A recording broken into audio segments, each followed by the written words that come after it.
Greetings. So I am going to do a reading that I feel like is very important. A topic that I feel like with um, the Black community is colorism, and it has affected a lot of people, children, women, and men all over the world, and not just in the Black community. Colorism is a global issue, really. So I wanted to do a reading to uplift, and empower people of darker skin towards healing and self-love, and just find empowerment when facing colorism, okay, or just healing and celebrating their beauty and individualism, and help them to reclaim their power and their pride within themselves. So I will be doing a lot of topics around the Black community and maybe some LGBT community, the indigenous community, whatever divine spirit guides me to. So I just want to give you guys a heads up. And I wouldn't say that my channel is only going to be about that, but it will be incorporated into my channel. And those of you that are outside of those communities, you're free to watch these videos so that you can maybe get an understanding, open your mind, connect, find connection within, your fellow humans. Okay. So let's go ahead and let's get it. So I'm going to start off with the tarot, and then I'm going to use some oracle. Okay. So I want to look at the shadow energy of perhaps just how, what internalized beliefs or experiences are holding you back from fully loving yourself in general, not just colorism, but what are these internalized beliefs or experiences, spirit, is for this collective?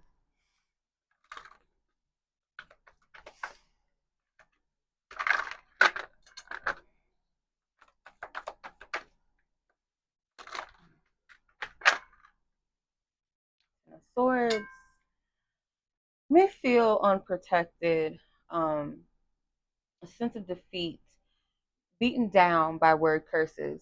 In other words, like negative things, people speaking over you, very limited, like limiting words and things like that. Like you'll never be this, or you'll never be that, or nobody's gonna ever want you. You're too ugly. Those type of word curses. Um, and I feel like it's these beliefs.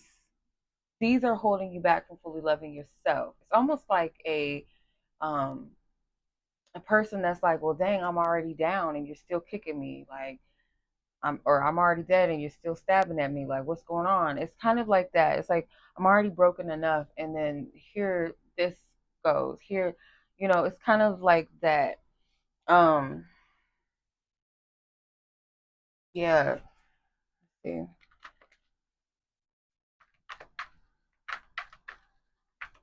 How has this internalized judgment or colorism shaped your self perception? Let's see.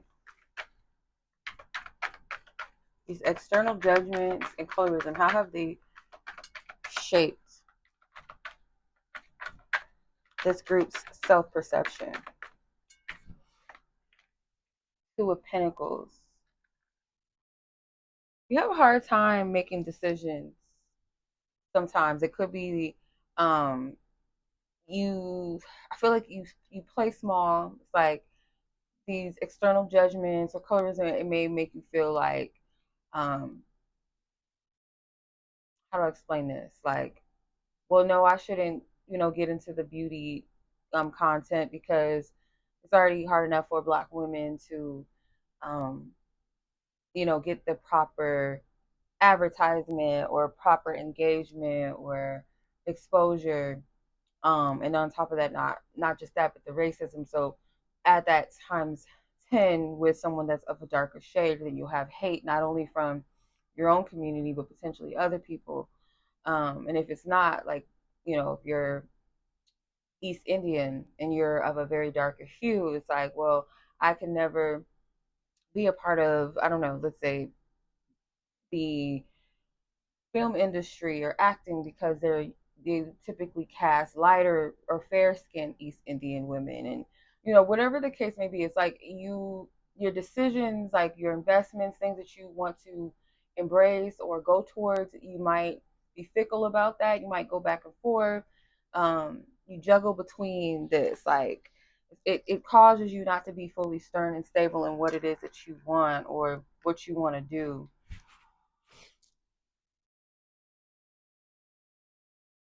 Yeah, could even affect you in the dating world as well. Like you'll say things like, "No, I'm not going to put myself out there towards someone that I like or whatever because they're going to choose somebody else over me anyway." Or it's some sort of limited energy. It's like it's a imbalance. It's a kind of being able to see the light side of something, but also seeing the shadow side of it. It's like two sides of the coin. Like you might be optimistic or excited about something, but then you'll like psych yourself out. Be like, no, I'm not gonna do that, or no, I'm not gonna invest that. Okay. So, what is your unique light that shines upon societal standards of beauty? So, what is your unique light? What is it that's unique about you that shines beyond societal standards of beauty? Let's see. It's collective. Six of Wands. Hmm. Six of Wands is you might have something about yourself. Like if you actually fully like chest out, shoulders back, walk with your head held high, your confidence, your aura, your energy is what makes you a unique light. Because it's like in embracing yourself, embracing certain aspects of yourself maybe that you're hiding. It's not the only thing. I feel like with ignorant people, they'll pick at certain things, like whether it's your skin tone, whether it's your size, whether they say you're too skinny or you're too full or you're too this or too that, you're too black, you're too light. Like you're gonna hear all these things, but I feel like really what those are just ignorancies because humans are attracted to beautiful things, like what they find beautiful. It's subjective, right? So your skin tone is not what makes you not beautiful. I feel like it's when you embrace that part of yourself, your energy shifts. People's response to you will shift. Yes, you may still have ignorant people that believe that darker skinned people are unattractive or low class or whatever, demonic shit that they believe.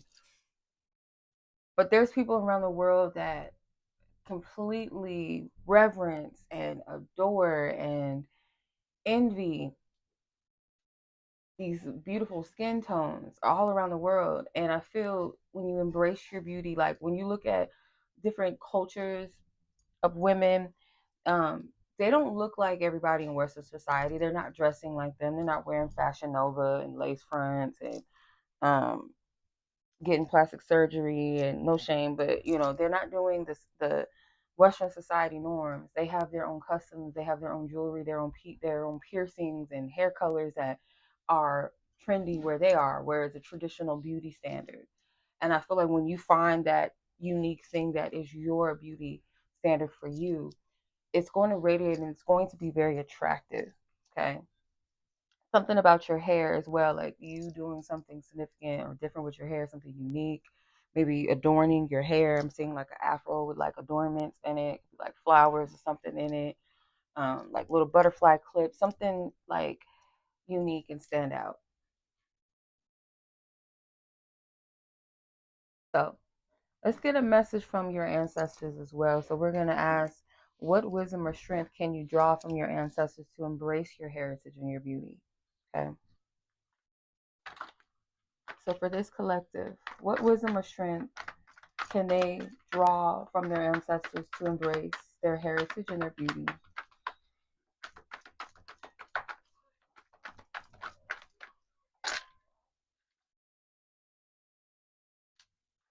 Okay, you have the King of Pentacles.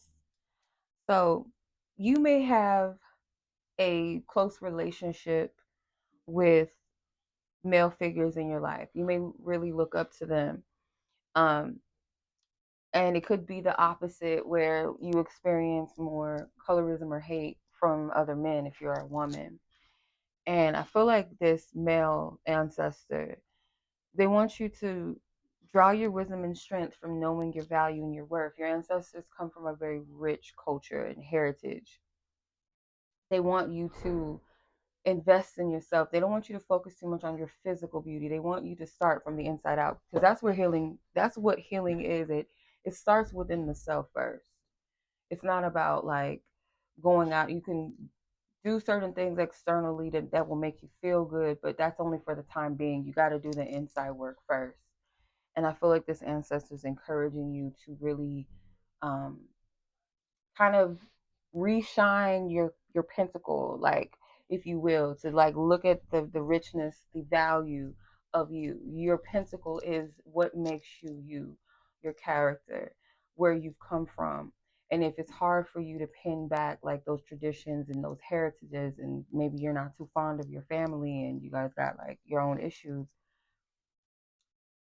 spend some time going within and tapping into your ancestors. Ask them to reveal themselves to you, lead you and guide you to where you need to go. It could lead you to a book to read. It could be a movie that you come across some things, or if you know where your family comes from, or like what part of the world they come from, there could be certain traditions and culture that maybe you can embrace or start to learn. But I'm getting like they want you to like kind of wipe that mirror clean and look at yourself from deep within yourself, your soul. Okay. All right.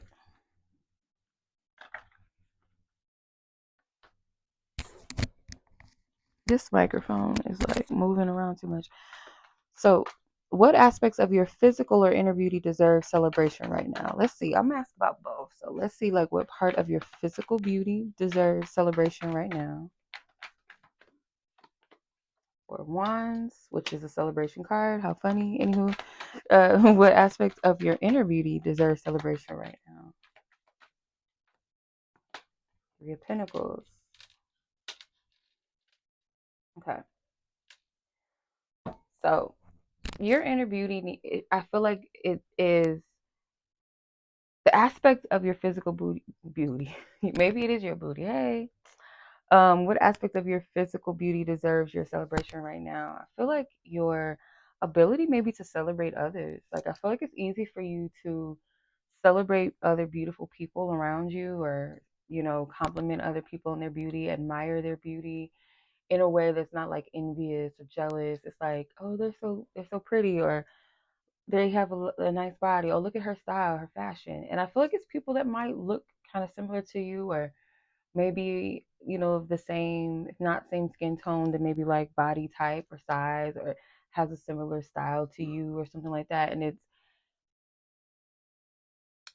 that part of yourself, you need to celebrate that, but also find yourself within that. Like, if you could see the beauty in other people, you should be able to find the beauty within yourself, because everyone is a mirror and a reflection of each other. But what we're seeing with our physical eye really is just we're seeing the aura, the essence, and the light of a person most of the time. And if we're just admiring someone just because they're beautiful and there's nothing else about them that, you know, their insides are not beautiful, then it's something that needs to be looked into about the self. Like, how much do you really love you?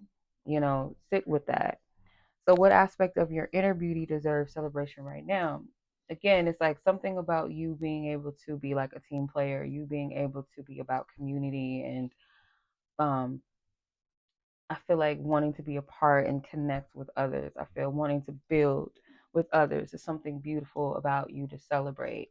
You might be someone that's very patient with others, or you're someone that likes to just work with others or serve others in a healthy manner, at least I feel. So that's something beautiful about you. Okay. So what steps can you take to heal your wounds from that have been caused by colorism, and cultivate that radical self-love? Okay. So let's tap in. I might use the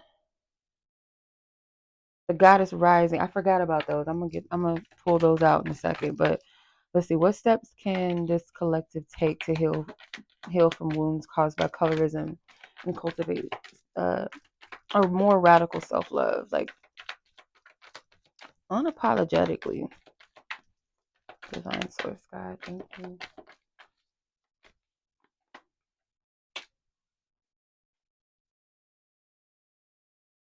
Wow. So you have the okay. So you have the Chariot, the Ten of Pentacles, and the Hierophant. So some of you guys, the root of your colorism wounds may have started in your household. Like if a parent said something or has made comments about darker skinned people, or they've talked about their own dark skin really negatively, or someone else's or yours, or um, maybe compared you to a lighter or fair skinned person. I do get like some sort of comparison with the Chariot card. You got the black Sphinx with this white Sphinx here. Um, there's something with like favoritism I'm getting too, and then it could be a lesson in learning around this. I feel like um, some of your elders or an elder or just like people in your neighborhood or your community, could be school, could be somewhere around your neighborhood or something with homes. So it could be hometown, it could be your household, like I said, or school, um, where this could have been um, the genesis of this started, these wounds started here. So what steps can you take? I feel you're going to have to make peace with that, dealing with that spirit of comparison, starting from with that. And you're going to have to work to forgive whoever these people are, because some of them, it could, like I said, could be family members, whether they're living still or they're not. It's like you have to work through that within yourself. You have to reconcile that and understand this. And I feel like we hear this often, but it's true that hurt people hurt people. So, we have things like in the Black community in America, the paper bag test. That was something created by Black people, if I'm not mistaken, that we would hold each other to the standard that if a person did not pass the paper bag test, that either you couldn't marry them, you couldn't date them. It was like they were somebody that you should not be associating with. Um, so things like that is, it could start within your own community. And I feel like that's where the root comes from. It's something that I feel um, may have even caused you to lose faith in people, or lose faith in like that if people that are in my immediate life, like my circle, my family, my bloodline, or whatever, can't see the beauty or find something beautiful about me, then why would people outside of that? It's kind of that energy. So I feel you're gonna have to start from the root right there, like the root of these beliefs. I feel like are caused by some sort of negative teaching or something that was kind of like brainwashing almost. Yeah, because you got the two of swords at the bottom. It's something that psychologically caused you to like have a warped perception, because it's like, well, if that's the case, then I wouldn't be attracted to maybe darker skinned men or find darker skinned women beautiful, or um I know that it's beautiful, but at the same time, I resent my own. It's very weird, so weird. Um, yeah, I was gonna say something, but it slipped my mind. I'm gonna clarify this with the African Goddess Rising Oracle Spirit. Can you clarify what steps can this collective take to heal from wounds caused by colorism and cultivate radical self-love? Grounding, ground, yeah. You're gonna have to center yourself, and like I said, go down to the root of where this comes from. And some of you guys may not only just be a darker skinned person, but you could be like someone that's more of a plus size, a fuller size, more curvier, and maybe you've been told that you're too fat, or you need to lose some weight and stuff like that. So on top of that, you have the body phobias and stuff like that that maybe you're working through. So just get down to the root of it. I feel that's the start. Let's see what else. Mayat with giving and receiving. You're a powerful healer. You have miracles as well. You're very powerful. You're a powerful person, a powerful healer, and it doesn't have to be in such a bold way. But I feel like honestly, your energy sometimes intimidates people. And the women in your family, or maybe a particular woman in your family, may be kind of jealous of that. I do feel like you had a woman in your corner. It could have been a grandmother or someone that you looked up to. If it wasn't like your own family, it could be someone in your community, or it could be like a author, a poet, um, historical figure that you felt very close to, inspired you, encouraged you.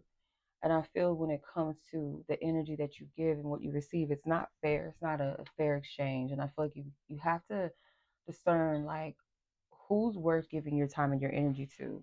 And even if that's family, even if that's family, like, you know, because I feel like there's a lot of beautiful things about you.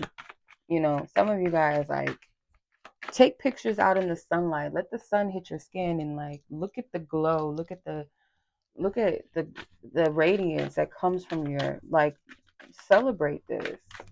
And I tell you, there's always going to be some hater, some demonic energy that's going to try to come and make you doubt and question yourself. But that's what comes. It comes with the territory. But you have to ground and root yourself. Okay, you got to root yourself. Have seasons and shine. Yeah, your ancestors are wanting you to shine your light. You have too much to offer to hide. You have these. It's kind of like these grandmothers. So this could be your own grandmother or the grandmother of your bloodline speaking to you on both sides, your mother and father's side. I feel like, because you have Mama, um, Yumbo. Hopefully, I'm saying her name right, and then Nana Bulaku. Hopefully, I'm saying that right too. But she's talking about the seasons of life, and you are a root of them. You see at the bottom of the deck, it's got a woman that's a younger woman that's connected to this tree, and she's also giving off this Kalima energy. So some of you guys could be East Indian, maybe even East African, Egyptian roots.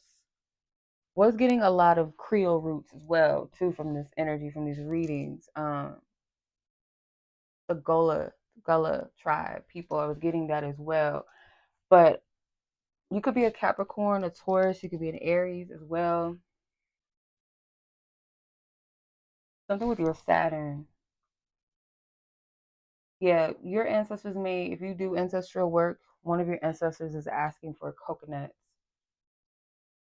But you are an extension of them. They want you to be resilient and not saying that you're just going to be completely resistant to um, the attacks that may come your way or the thoughts sometimes that may come your way as you're working through them.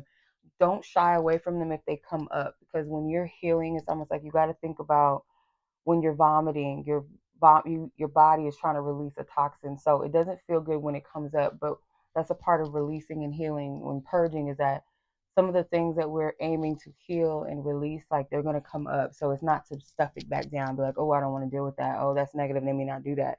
Like let it come up and rise, let it pass through so that it can be released. Okay. So it can be released. All right. So lastly, how will embracing your authentic self transform your life and your relationships? How will embracing your authentic self transform your life and relationships? Let's see. For this collective, Divine Source God, thank you. Grief. When you let go of the grief, I feel like you'll be able to give birth to certain beautiful things that you've been wanting to. It's like you give yourself permission to, because this woman's pregnant, so it's like she's close to giving birth to her child. I feel like she looks, she's on her third trimester, and when we're going through those processes of breakthrough and of a birth, a rebirthing, or something new, we have that stage right before it where things are a little bit annoying, a little painful, a little bit where you get anxious and you get tired, and it's like, okay, well, when is this going to happen? And I feel like you're very close to this breakthrough if that's how you've been feeling. But this grief and this sadness could also be a sign that you are growing, that you are transforming, that a part of you is dying. Okay. Shame. Yeah, you have to release the shame that you feel. Okay. Some of your ancestors could be from the Tejano peoples. I also got like Mayan or some sort of like Mexican tribes. Um, I get that from this. So your shame, you have to release that shame outside of you. I'm seeing a lot of the same colors, like deep greens and blues and some reds. Um, so this could be attacks on your truth, your expression, your heart chakra, your throat chakra, your foundation, your roots. You might be called to do a specific type of ceremony. Like I said, if you're called to certain cultures or things that, your ancestors come from a particular place in the world or a certain tribe. Yeah. Okay. So what I'm going to do is I'm going to pull like an affirmation message for you. And I might read from the guidebook because I do love this deck a lot, and I love the affirmations and the messages in the deck. So let's see what lasting message does Divine Source God, your angels, your ancestors, your higher self have for you. I'm going to be doing more topics, of issues in the Black community and messages to uplift. So, just be on the lookout for that. Expect that.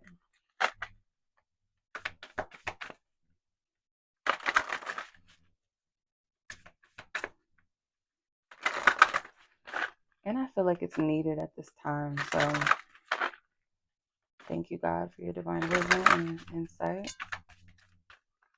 Okay. So, you have blessings and curses, number 21. And there's a sign on this card. It says, "Do not be ashamed, not of your thorns or of your flowers." All right, blessings and curses. So let's see. Let's get a message number 21.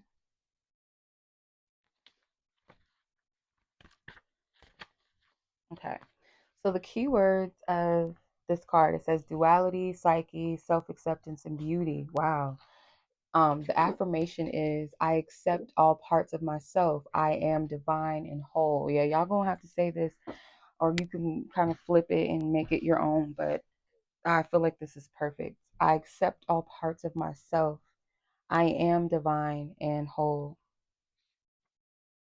Okay, so it says the red rose, a guide, has come to pay you an important visit. She seeks to heal and ease the pain in your mind and spirit. There is shame and guilt for who you are, lurking in your darkest corners. It is holding you back in ways you may not realize. Child, I want y'all to see this because I want you to read this for yourself. Okay, let you know that, your girl, your sis, whatever, your niece, whatever, is not lying, is not playing. Let's get it. Anywho. She wishes to shine a light there, to show you how to love your darkness into the light, how to turn your demons into angels. The thorns we grow from a place of pain. They are a result of our need to protect ourselves from outside forces. They are defense mechanisms. Hurt that we can sometimes cause others comes from being hurt ourselves. If you try to pick a rose, it will prick you with its thorns. You might have goodwill, but the rose doesn't know that. It has been fooled and hurt before. However, the thorns are also what makes the rose strong, whole, and powerful. Her thorns are the rose's self worth, her ability to stand up for herself, her discernment, her tenacity, and her persistence to keep going. The things that sometimes harden us also have great gifts to teach us within. The flowers are what the world loves to see us for, our personality, appearance, what we do. They are also what we can be judged and criticized for. If we're too beautiful, too different, too colorful, too big, too small, too much, not enough, the red rose reminds us that we are hand created by the divine. We are divine, or we are divinity itself. This card is also a positive omen that you are reaching or will reach a point in your journey where you learn how to accept all of yourself, your whole, full, and most authentic self, the magic, the mess, and the mundane parts too. This will unlock so much grace and power within you. The beauty you feel within will shine out of your being, pouring out into the world around you. So they have a manifestation enhancer. It says, practice self love at this time. Mirror work can be extremely powerful now. Meditating on love, appreciation, and acceptance of yourself while sitting in front of a mirror. Remember, I was saying, like, go outside or by a window where it's like the golden hour or just in the sun and take pictures like of you with the sun radiating on you, on your skin, on your face. Um, you want to put some like glitter on or the little body oils and stuff and just like admire yourself, literally. Or it doesn't even have to take pictures. You can stand in the mirror like and let that glow radiate off of you. But anywho, it says you can find guided meditations on YouTube's for this, Speaking aloud, self loving affirmations to the mirror is also powerful. Do it as often as you can. Okay, so yes, I hope that this was helpful. This resonates and, has been hopefully a powerful instrument or somewhat, effective in a positive way for you. And I'm sending the best of luck on your spiritual journey, your healing journey. Many blessings to you. Much love. Um, yeah, I want you to admire you. Okay. And as you admire others, I want you to do that for yourself. See yourself past the word curses. Denounce those word curses or replace them with something positive as you're denouncing them. Okay. Fill yourself back up with light. So that is your reading. I will have some more coming soon. If you have a topic that you guys would like to see you know, um, for the Black community, messages for yourself that you feel would be effective to tap into, and if it's not something that I already have written down, because I have like a whole list of different readings I'm doing. So, um, yeah, much love to you guys. If you guys want to book your own personal readings, hit me up if you have any questions about my services, or you can check out my website first, and then if you have questions, feel free to ask them, and I'll be glad to help you guys out. Follow if you guys like the vibe over here, and I would greatly appreciate it. And as always, much love. Peace.